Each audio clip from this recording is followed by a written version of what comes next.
పద్మావతి అండి. నన్ను మీరు పద్మమ్మ అని పిలుస్తారు. గుర్తున్నానండి అసలు? పద్మమ్మ, మాట్లాడకు. 2 నిమిషాలు కుదరట్లేదురా నీకు ఫోన్ చేయడానికి?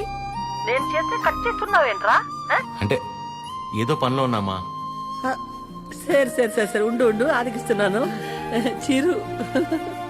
హలో, ఆమా, ఏంట్రా ఎలా ఉంది అక్కడ పరిస్థితి? ఇప్పటిదాకైతే అంత బానే ఉంది. చూడాలి. సరే, అదే ఎలా ఉంది? బానే ఉందమ్మా. మా ఒక్క నిమిషం మళ్ళీ చేస్తా. అదే చేస్తుంది. హలో చిరు, చెప్పు అద్యా. ప్రశాంత్ ఇంకా రాడని డిసైడ్ అయ్యి ఇందాక ప్రవళిక సూసైడ్ చేసుకోపోయింది. ఏంటి? లక్కీగా నేను చూశాను కాబట్టి సరిపోయింది. ప్రేమ ఒకటే నా లైఫ్లో, చేతగాని దానిలో ఏంటి ఆపించి పని? బుద్ధి లేకపోతే సరే. అద్యా,